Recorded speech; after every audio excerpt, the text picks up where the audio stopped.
Bless up. As you can hear the birds singing in the background, I want you to think about the energy that is all over this environment that I'm in here in Atlanta, Georgia.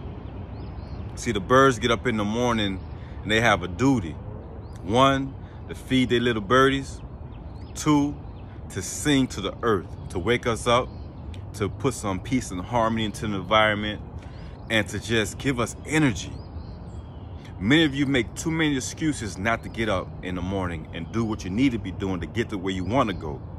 Too many of us make too many damn excuses to not do what we want to do to get where we want to get to. You may not want to do what you have to do, but you got to do it or you're going to be stuck exactly where you are right now. Same place you was at in 2022, same place you was in 2020, 2018, 2016, 2015, 2000. Some of you have been in the same house, same apartment, same shithole you've been in for the past 10 years.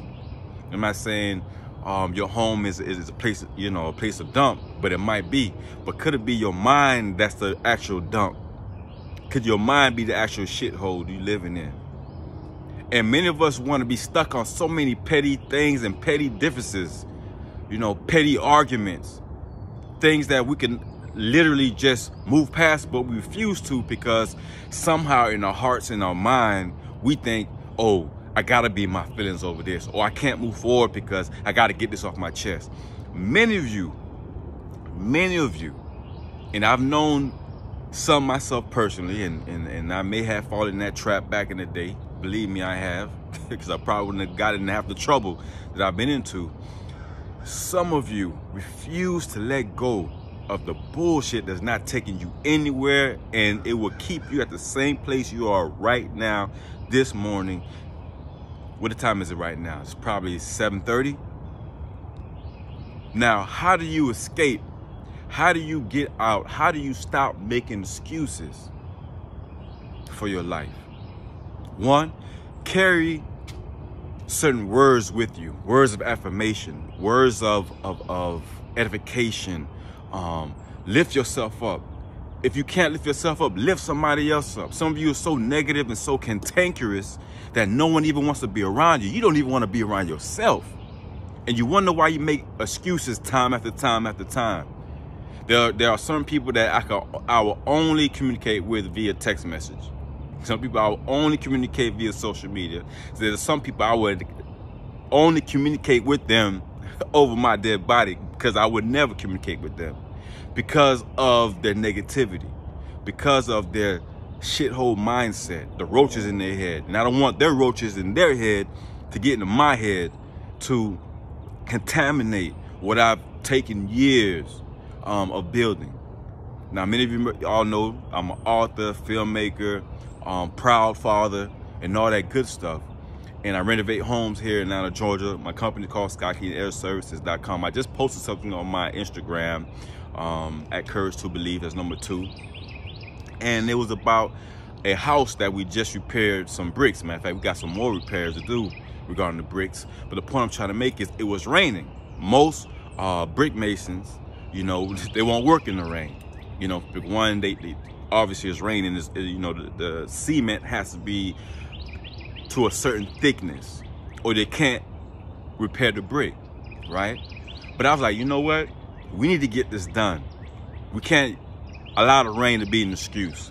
Now, the only problem is with working in the rain was that we can't keep the cement getting wet from the rain. So what I did was like, you know what? I'm not only gonna protect the cement from getting wetter than it should be, but I'm gonna create a tent to cover myself and the cement and the bricks. And I did that on the steps and I made it happen. Now, one of my employees, great worker, you know what I'm saying? He has a lot more skills than I do in many of the areas that we work on. And I have a lot of more skills in certain areas than him or some of the others as well. But we all work together. But when he told me he didn't want to work in the rain, he wouldn't lay the bricks in the rain because he's not comfortable. In my mind, I'm like, it's not about being comfortable. We got to make it happen. We can't make no excuses for the client. The house needs to be painted. I'm gonna lay these bricks so that the cement could dry so we could paint this house next week. There was no excuses. And that's when it dawned on me, like, man, how many times that I could have made excuses, that he might have made excuses, or you might have made excuses about things that you needed to do and must do. As I mentioned, sometimes you have to do things you don't want to do in order to get where you need to get to. It's a must. And writing my books, The Courage to Believe, Never Give Up, Keep Moving Forward, The Winning in the Mirror, activating your mind, body, and spirit. Actually, activating your superpowers, mind, body, and spirit. And my other book, 7 Types of Queens, Kings Desire. Do you know how many excuses I could have made not to publish either one of those books? And then the book that I have coming out now, called America's and France's 1,000-Year War Against Haiti, Assassination of a Nation. Now, one big excuse for not to publish this book is because it's gonna cause too much controversy. I'm like, so what?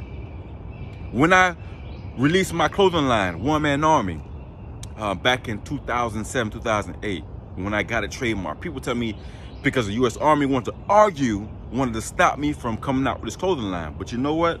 I knew that I was more than a conqueror. And I was not gonna allow the U.S. Army to prevent me from doing something legitimate, and it was legal to come up with my own clothing line. Matter of fact, that tattoo is on my back. I could have easily used the excuse that everyone was telling me not to, you know, fight the U.S. Army. I could have easily been like, you know what? I'm gonna leave it alone. I'm gonna just go ahead and go about my business. But no, I stood in the paint and I fought the U.S. Army in trademark court in Washington, D.C., and I won. You know why? Because I believed in myself. I know that I'm more than a conqueror. I know that I'm more than what some people will label me or label you as. You have to believe in yourself. Walk and talk like you know who you are. And if you don't know who you are, you don't know your cultural history or your identity, don't have any type of ethnic pride in who you are and who your peoples are, then you need to go ahead and get that. It's Black History Month, right? So there's a lot of information out there on Black history, more than usual. I don't celebrate Black History Month, just to let you know. That's besides the point. But you have to understand what your ancestors were able to accomplish. They had no excuses. I don't care if you were in the slave plantation of South Carolina and Georgia and Haiti, who fought and won independence, the first and only country, first and only people in the world to fight the oppressors against slavery and won, kicked out the French, Britain, Spain, and the U.S. out of Haiti. Until this day, Haiti's paying for it.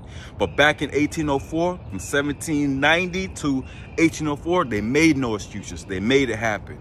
You know why? Because they believed in themselves. Thank God for the General Toussaint Louverture and Lieutenant Jean-Jacques Dessalines and King Henry Christophe and so many other women and men who fought in those battles. They made no, they didn't have the big guns the French and the Spain the British had. They didn't have all the fancy horses, but they had machetes, they had farming tools, which some people call them hoes. They had willpower and spirit and the great leadership of General Toussaint, which led them to free their minds and to see that they were more than enslaved Africans. There were people who made it happen. Stop making those damn excuses. Get off your ass and go and get what is yours. God already gave you the victory. What you got to do is accept the victory, walk into it, and fight if you got to. Fight with what you have. Stop sitting here crying about and looking at what people are doing on social media, on YouTube, and wishing that that was you.